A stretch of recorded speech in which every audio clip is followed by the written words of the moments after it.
So I'm going to share my screen and just go over a few things.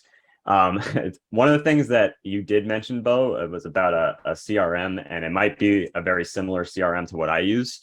So that's kind of cool to hear that you're you're getting involved with that as well. I'm not sure if it is exactly the same. We haven't really talked prior to this meeting, but we can always talk about that as well after.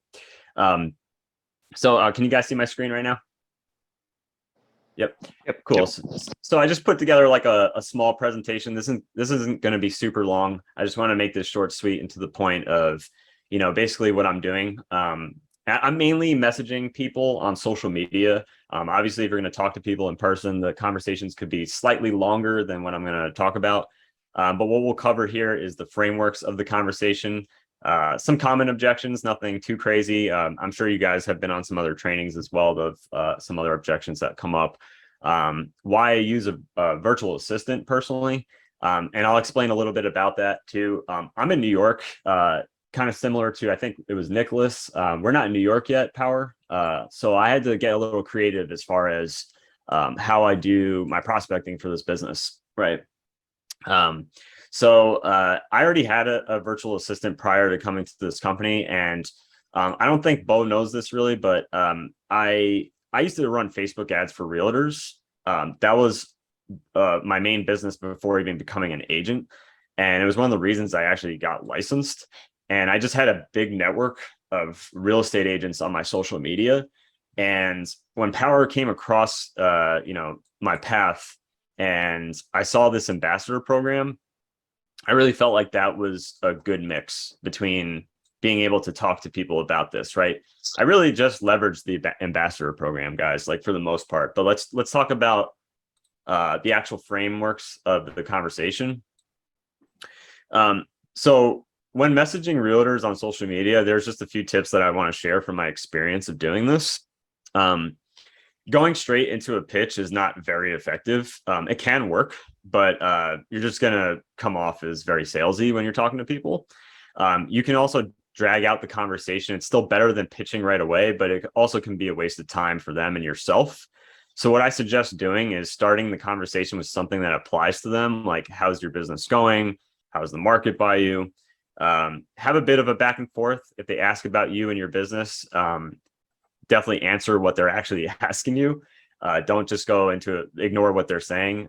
Definitely listen to what they're saying and then respond, and then you can go into your pitch. You don't want to go straight into it, and you don't also want to drag it on. Like I said, leverage the ambassador program. Even if you're just trying to recruit people, you want to leverage the ambassador program because it's just an easy thing to talk about. The reason it is because it's very low risk. It's no risk. And it's no obligation to them, right? So like, why wouldn't they hop on the meeting if they are interested in talking and learning about how they can offer this to their clients, right? Not every realtor is going to be interested in this, and that is okay. It's a numbers game, guys. It's like any other prospecting method. You definitely you don't want to like spend a whole lot of time trying to convince people that solar is the thing that they should be offering to their clients. You can do that, but I wouldn't waste a whole lot of time on it because there's plenty of people that are interested in referring this to their clients. So that's what I would say about this. So if they say yes, that they are interested, you will need some software to book meetings. There's plenty of software out there, but a simple sales technique that I've learned, and this is something that I've realized as I've done a lot of these outbound messaging conversations is do not send over a calendar link if somebody agrees to go on a Zoom meeting to learn more about this. Don't do that. Sometimes this will get people to book meetings. However, most of the time, what will end up happening is they will see your calendar link, say to themselves, I'll book the meeting later, and they'll forget. It's not like they're doing this on purpose at all. They're just busy with their own business and their priorities come up, and then you're not the priority all of a sudden, right? So instead, send over 2 days and 2 times you're available, just like we learn in sales, right? This is like a technique that a lot of people do in sales to book an appointment, right? And see if they're available for either one of those times. If they're not, then give them 2 other times and 2 other days, and just see what works for their calendar, right? And they're just going to check their calendar and give you an answer. That's what's going to happen when you give them those 2 days and 2 times, right? it's good to have technology, but it kind of fails us in this situation when we're just sending them a link. So this is just a big tip in the conversation when you're messaging people. So that's the part that I just talked about right here. They'll check their calendar. Then you can ask them for their info to send them reminders like their email and phone number. This just will get you more booked appointments than sending out a calendar link. I don't know if there's any questions about that, but I'm just going to keep moving on really quick. Like I said, this is going to be short and sweet, guys. So just some common objections that I get, especially from real estate agents specifically, is we cannot accept kickbacks as realtors. That's not true for solar referrals. It is true for other business-to-business professionals that they work with that have to do with the sale of the house. It's a little bit more like technical, the actual explanation of that. I've had a loan officer actually tell me the actual explanation of it, but the easier way to explain it is that it just has nothing to do with the actual sale of the home, so they can accept these referral fees, right? If you want to actually talk to people about if you're looking to recruit people, I do suggest talking to them slightly about the ambassador program in the beginning, and then kind of pivoting the conversation towards, how much more money they can make actually joining the company. I've recruited people just by explaining both, but it does get a little complicated if you're trying to give them one decision over the other. So I started pivoting more towards just talking about the ambassador program and making sure that they actually sign up to it. But in the beginning, I was talking to them about both, and I recruited more people when I was talking to people about both. I just wasn't getting a lot of leads myself. When I was trying to talk about both in the beginning, I was new to solar, I was new to Powur. So I started to shift my focus a little bit more towards ambassadors, making sure that they're sending me leads, and then develop that relationship. Once we start doing business, and then I'm going to be focusing on recruiting a little bit more in the future as I start to do more deals with the people that I brought on as ambassadors. Yeah, another common objection is, solar does not add value to the home in my market. This is stuff that you guys have probably heard before, but as far as, real estate agents, sometimes I'll tell them, it does add value once it's paid off. Your client will save money, month to month, and from day one, pretty much. In the event that they decide to sell the home before the loan is paid off, they can easily transfer the title of the finance loan to the next buyer. That's important for people to know, because some realtors have dealt with solar companies where they had a nightmare listing that they dealt with a different solar company where they had to pay off the finance loan, and they may not even want to deal with solar at all. But this could change their mind about solar, just letting them know that this is how we handle transferring the title of a finance loan to the next buyer, right? And compared to maybe a different solar company that they've had to work with when they were working with their client and had a listing. So, and that's pretty much like all I do, but I do this with a virtual assistant. And I'm building out a course right now, basically on what this whole process, how it's set up, how to manage a virtual assistant. Basically, when Powur came across my way, I was thinking about this ambassador program. How can I use the virtual assistant to reach out to the realtors in my network and schedule these meetings for me, so I can do my cold calling in the mornings as a real estate agent, so I can go on my appointments as a real estate agent, but come back and have my blocked off time for Zoom meetings that I can go on and talk about the ambassador program and potentially talk about recruiting them, right? So it just, that's the basic gist of this. Now, why use a virtual assistant? Well, I mean, this is if you want to have booked Zoom meetings every single day, and if you want to bring on ambassadors every single day. I probably started focusing and narrowing down on bringing on ambassadors probably about 4 months ago, and I've been with Powur for about 11. I've started to double the amount of ambassadors that I've been bringing in since I've been doing that. I probably get an ambassador at least every single day, if not multiple. So that's just to kind of give you an idea of, right now I have 96 ambassadors right now. The amount of time required to do this effectively is quite a lot. I highly suggest, if not now, at some point, hiring a virtual assistant to do this, to help you with it, because they can do this 8 hours a day while you work on other tasks. So that's pretty much the point. This is a course that I'm building out right here. It's got a bunch of different modules, like an introduction to the course that I'm creating, how to navigate it, where to hire a virtual assistant, some other tools that I use to manage the assistant, how to pay them, how to communicate with them, how to share your passwords with them, how to protect your computer, and your social media accounts, because you need a VPN basically to allow a virtual assistant into any of your social media accounts. Otherwise, they're going to come up as somebody that's trying to break into your social media, and like these platforms are trying to protect your accounts, right? So that's the whole point. And then there's other tools that I use that help me in this whole process. I talk about which platforms have been the most effective in booking appointments for me. And I talk about some of the softwares that I use in conjunction with that. Some booking softwares, how we automatically reschedule any meetings that people cancel, because realtors cancel meetings all the damn time because they have a showing or a listing appointment, or a deal blew up, or whatever, they took a nap, whatever whatever happened. They end up canceling a lot.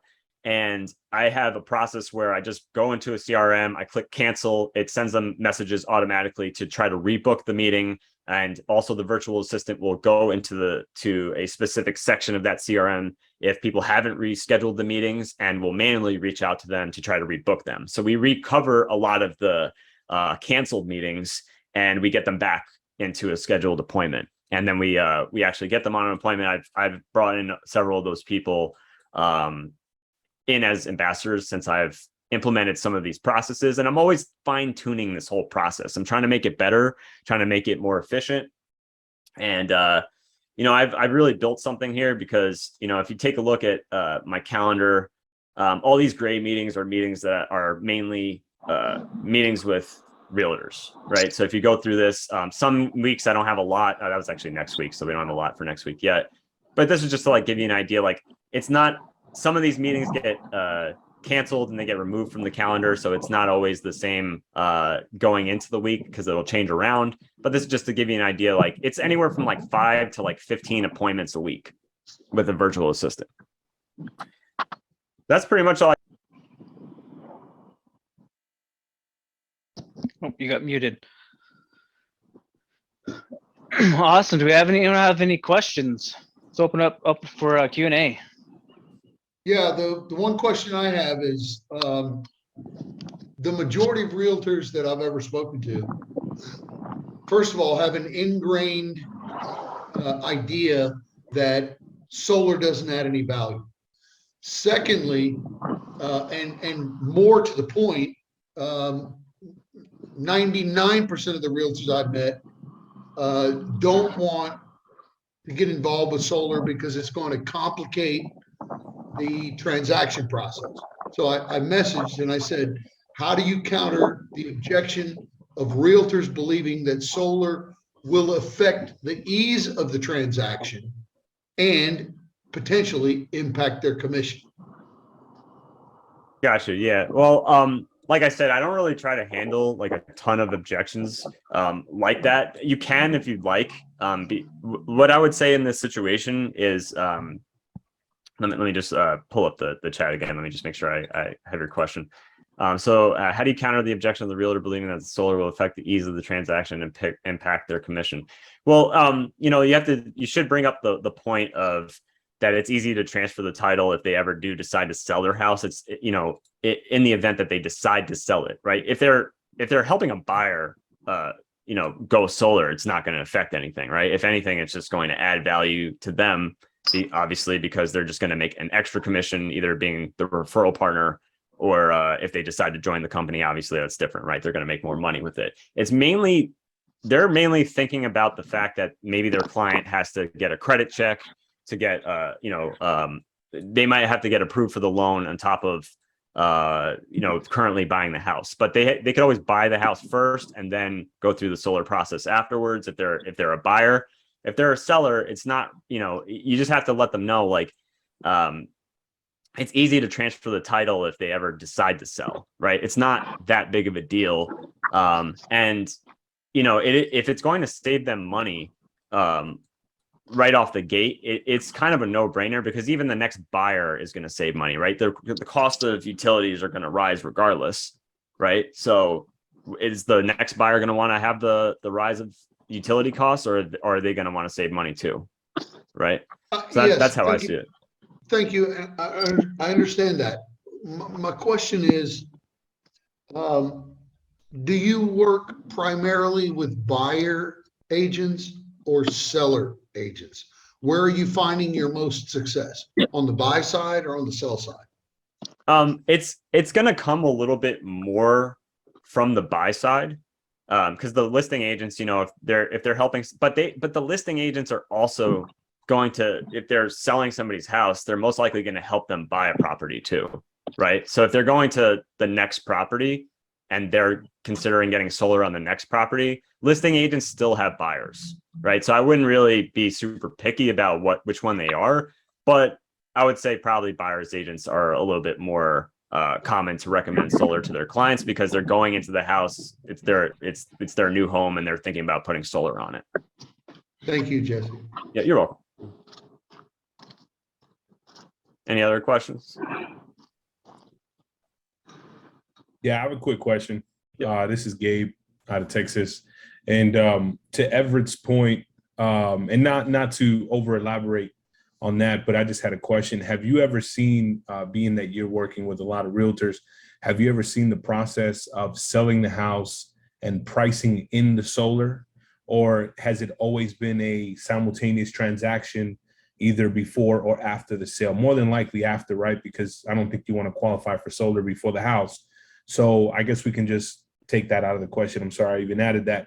Have you ever seen that as far as throwing in the price of the solar and just saying, hey, the house is $250, we're going to tack on another 25 grand for the solar?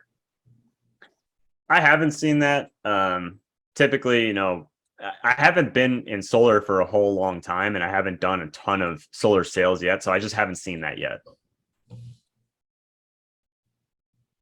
Okay.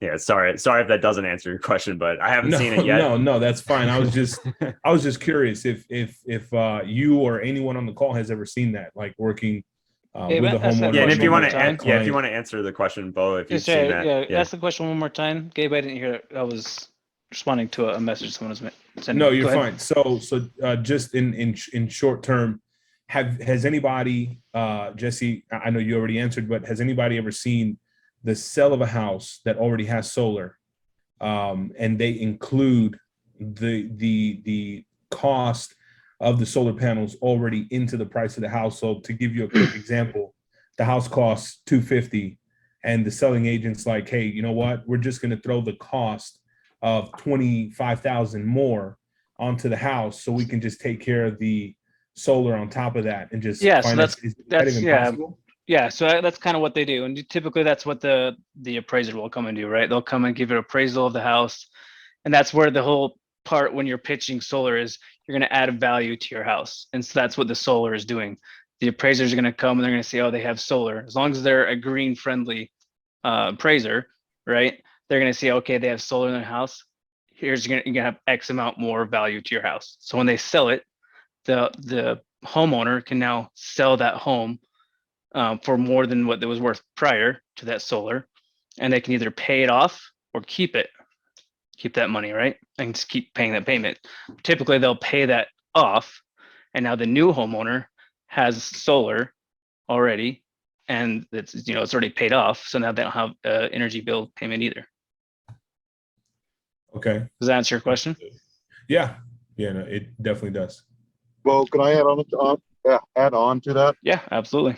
My last house had solar on it. I had a solar loan, and I did exactly what you said. We appraised it, and it was appraised more. So I took that loan, and I had the title company pay it off first thing. As soon as I got my money, the title company paid that loan off. So when the new people moved in, they didn't have any payment at all on the solar. So you could do it one of two ways. You could do it like I did it, or you can have them transfer the loan. And to me, that's a hassle. So I just paid off the loan, and it was a lot easier to work that way. Interesting. Cool. I appreciate that. Great question. That was a great question, though. Yep. Thank you. One other thing I'll just add. I do have like a short like YouTube video that it basically breaks down how I talk to people about the ambassador program, which I can add in the link in the description of this video if you'd like, Bo. So if anybody wants to check that out, I can put that in there as well. Yep. Oh, it'd be good. It'd be perfect. Yep. Cool. So I am finishing up this course. So it's not done yet, but I'll send the link to Bo when I'm done with it. If any of you guys are interested in checking it out, if you want to hire a virtual assistant to do this, you can do this on your own if you'd like. If you have time while you're at home, starting off doing it yourself. But I would suggest getting an assistant if you want to try to scale this process. Hey, I got a question. Yep. For Alan. Yeah. How you doing, Jesse? First of all, good job, brother. You're very smooth. I like that. So Thanks, man. yeah, is about what's the average cost for a virtual assistant?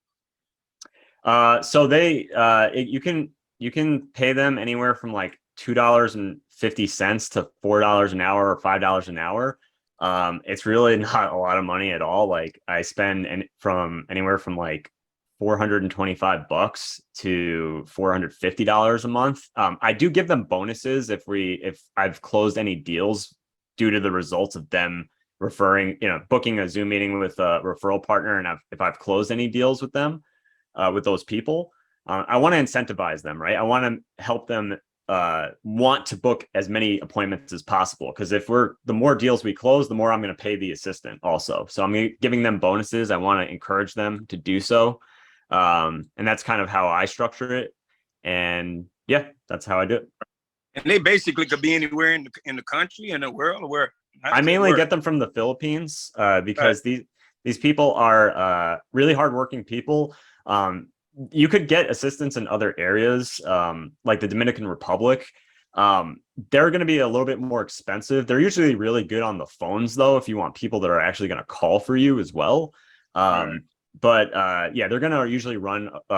Those people are usually going to run like $6 an hour. They're going to be a little bit more expensive. But if you want people just to message people on social media, the people in the Philippines are more than good enough for that. They're really smart. They have, they'll work 8 hours a day for you. They work throughout the night though. They're working from like 12 a.m. their time to, I'm sorry, like 8 p.m. their time, like for 8 hours, right? So they'll stay up and do the work for you. And yeah, the amount of money that you pay them goes a long way for them. And they're super, super grateful for the salaries that they get. And I basically treat them as like a member of my team that I want to see help make more money as well. So the more deals that they can help me close, the more money I'm going to pay them. And yeah, that's basically what's going on. Basically making solar calls is what they're doing.